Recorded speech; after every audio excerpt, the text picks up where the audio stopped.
नमस्कार मित्रों, मैं कुंदन कुमार अपने YouTube चैनल एक्सेल ट्यूटर्स में आपका एक बार फिर हार्दिक स्वागत करता हूं। हम लोग भारतीय राष्ट्रीय आंदोलन के अंतर्गत ग्रामपंथी चरण पढ़ रहे हैं। उसमें हम लोगों ने पिछले क्लास में मुस्लिम लीग का गठन और पाकिस्तान के निर्माण को देखा था। आप यूपीएससी प्री दे रहे हों, बीपीएससी प्री या जिनका ऑप्शनल हिस्ट्री है, या यूपी पीसीएस दे रहे हो, या बिहार दरोगा, चाहे अन्य तमाम प्रतियोगी परीक्षाओं के लिए जो राष्ट्रीय आंदोलन से जो प्रश्न पूछे जाते हैं उसका हम लोग पढ़ाने का काम कर रहे हैं और आप सरल तरीके से परीक्षाओं में राष्ट्रीय आंदोलन से संबंधित प्रश्नों को उत्तरित कर सकेंगे। तो आइए, मुस्लिम लीग का गठन तो और पाकिस्तान का निर्माण हम लोगों ने देख लिया था, लेकिन मोहम्मद अली जिन्ना के बगैर चर्चा किए हुए उसका कोई सार्थक पढ़ाई नहीं होगा। इसीलिए हम लोग आज मोहम्मद अली जिन्ना को देखें। जो भारतीय राष्ट्रीय आंदोलन को दो शख्सियतों ने जो प्रभावित किया, उसमें गांधी और जिन्ना अग्रगण्य है। एक तरफ गांधी भारतीय राष्ट्रीय कांग्रेस के जो रहनुमा थे, उसी तरह जो अखिल भारतीय मुस्लिम लीग था उसका रहनुमा मोहम्मद अली जिन्ना ने किया। जहां एक ने गांधी ने भारतीय राष्ट्रीय स्वतंत्रता अंग्रेजों से छीनने के लिए प्रयास किया, वहीं जो मोहम्मद अली जिन्ना ने जो अखंड भारत था उसको दो टुकड़ों में बांटने में अपनी सारी जो शक्ति थी उसको लगा दिया। आज मोहम्मद अली गांधी कहा करते थे कि जो भारत का जो डॉक्टर, इंजीनियर और रेलवे है, कोई तीन तिकड़ी ने विनाश कर दिया है। जैसे रेलवे के द्वारा जो भारतीय लघु उद्योग था उसका पतन कर दिया गया, और जो या वकील थे, जो मोहम्मद अली जिन्ना या वकील ही थे, और इन्होंने ही जो सूत्रपात किया पाकिस्तान के एक नए पाकिस्तान का, उसका सूत्रधार मोहम्मद अली जिन्ना ही है। तो आइए हम लोग मोहम्मद अली जिन्ना को देखते हैं कि आरंभ में वह जो हिंदू मुस्लिम एकता के पैगंबर हुआ करते थे, वह आखिर कौन सी परिस्थितियां आ गई जिसके कारण उन्होंने अलगाववाद की नीति अपनाई और पृथक पाकिस्तान की निर्माण की जो पुरजोर कोशिश किया। उनका जन्म, मोहम्मद अली जिन्ना का जन्म 25 दिसंबर 1876 को कराची में हुआ था।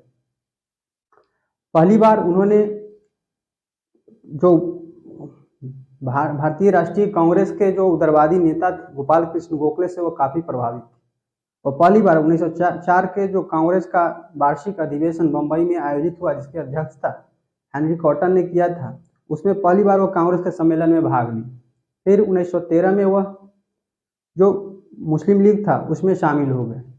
फिर 1914 में वे जो कांग्रेस के प्रतिनिधि सदस्य के तौर पर इंग्लैंड गए। 1916 का जो लखनऊ अधिवेशन हुआ वह काफी महत्वपूर्ण है, जिसकी चर्चा हम बार बार कर रहे हैं। लेकिन जो यह अधिवेशन में लीग और कांग्रेस के बीच जो समझौता हुआ, उसमें जो महत्वपूर्ण भूमिका निभाई वह मोहम्मद अली जिन्ना ने निभाने का काम किया। फिर जब होम रूल आंदोलन चल रहा था तो तिलक को गिरफ्तार किया गया, तो मोहम्मद अली जिन्ना के नेतृत्व में ही एक वकीलों की टीम ने उनके तरफ से पैरवी की थी। फिर जब होम रूल लीग आंदोलन में एनी बेसेंट को गिरफ्तार किया गया, तो मोहम्मद अली जिन्ना ने जो उनका संगठन था होम रूल लीग आंदोलन, उसमें वह सम्मिलित हो गए और बंबई शाखा का अध्यक्ष भी हुए।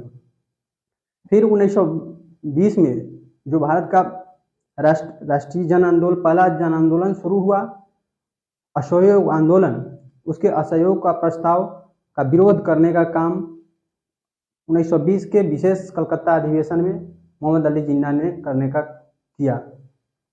फिर जब असहयोग आंदोलन की एक जो नीतियां थी, उसके कार्यक्रम थे, उससे मोहम्मद अली जिन्ना असहमत थे, क्योंकि वे कुलीन राजनीति के पक्षधर थे। वे जन संघर्ष जो जन आंदोलन गांधी छेड़ना चाहते थे उससे अनभिज्ञ थे। तो उनको लगता था कि इससे कांग्रेस गलत नीति पर जा रही है, इसलिए उन्होंने बाद में होम रूल लीग जो संगठन था और कांग्रेस था वो दोनों से त्याग पत्र दे दिया। फिर जब 1928 में नेहरू रिपोर्ट प्रस्तुत किया गया तो उसके विरोध में उन्होंने 14 सूत्रीय मांगे अपनी रखी 1929 में। फिर 1930 से 35 के दौरान वह ब्रिटेन रहे।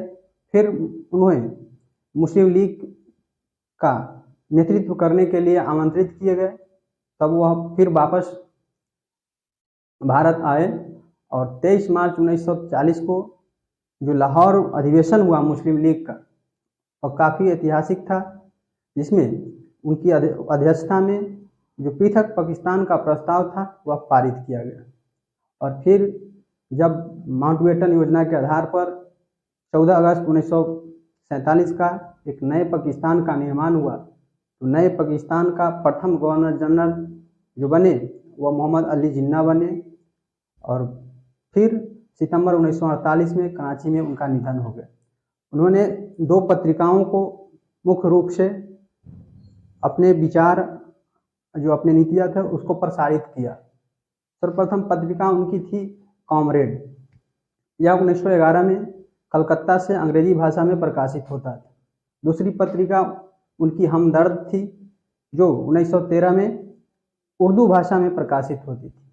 और जो गांधी थे वे मोहम्मद अली जिन्ना को कायदे आजम की उपाधि देने का काम किया था। तो आइए देखते हैं इसको कहाँ से प्रश्न पूछा जाता है। विगत परीक्षाओं में पूछा जो राष्ट्रीय नेताएं थे उनके जन्म और मृत्यु से संबंधित प्रश्न पूछे गए हैं। जैसे बीपीएससी सीडीपीओ में लाला लाजपत राय के कब जन्म हुआ था इसके बारे में पूछा गया है। तो इनका ध्यान रखेंगे कि कब इनका जन्म हुआ था, कब इनका मृत्यु हुआ था।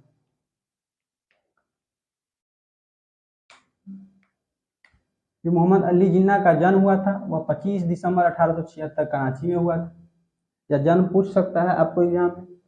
फिर 1904 में हुए, कांग्रेस में पहली बार शामिल हुए।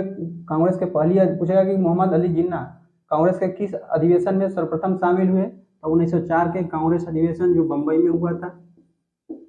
इसकी अध्यक्षता हेनरी कॉटन ने किया था जो एक अंग्रेज थे। और फिर 1913 में मुस्लिम लीग में शामिल हो गए। आपसे पूछ सकता है कि वह मुस्लिम लीग में मोहम्मद अली जिन्ना ने किस वर्ष शामिल हुआ था, तो वह 1913। फिर 1914 में जो वहाँ कांग्रेस के प्रतिनिधि सदस्य के रूप में इंग्लैंड गए, तो इसको भी ध्यान रखेंगे आप। 1916 का जो लखनऊ अधिवेशन हुआ जिसमें कांग्रेस और लीग एक मंच पर आई और साझे प्रयास के तौर पर ब्रिटेन से लड़ने का निश्चय किया, तो वह लखनऊ अधिवेशन में लीग और कांग्रेस का जो समझौता हुआ उसमें कांग्रेस के तरफ से तिलक और मुस्लिम लीग की तरफ से जो मोहम्मद अली जिन्ना थे उनका महत्वपूर्ण भूमिका रही। और पूछता है कि जो 1916 का जो लीग का अधिवेशन हुआ था उसकी अध्यक्षता किसने किया था, तो यह अध्यक्षता मोहम्मद अली जिन्ना ने किया था। यह काफ़ी महत्वपूर्ण प्रश्न है। यह पूछता है कि 1916 का जो लीग का अधिवेशन था उसकी अध्यक्षता किसने किया था, तो यह मोहम्मद अली जिन्ना ने किया था। फिर जब 1917 जब एनी बेसेंट और बाल गंगाधर तिलक के द्वारा होम रूल आंदोलन शुरू किया गया, तो वे जब एनी बेसेंट को गिरफ्तार किया गया तो वो बहुत सारे भारतीय राष्ट्रीय नेताओं के साथ होम रूल लीग आंदोलन में सम्मिलित हो गए।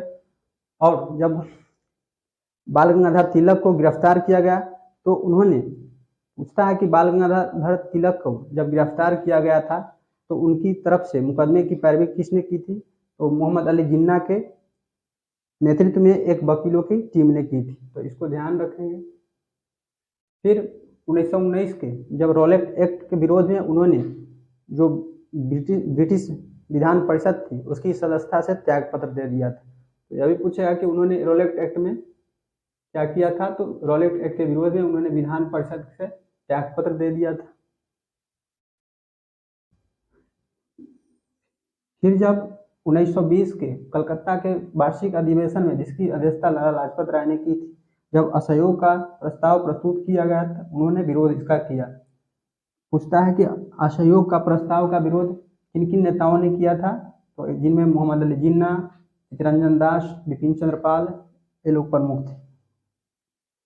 फिर 1929 में उसके बाद जो फिर उन्होंने असहयोग आंदोलन के बाद कांग्रेस और होम रूल आंदोलन से अपना त्याग पत्र दे दिया। और फिर 1929 में 14 सूत्री मांगे रखी, जो नेहरू प्रस्ताव प्रस्तुत किया गया था, उसके विरोध में उन्हें 14 सूत्री मांगे रखी।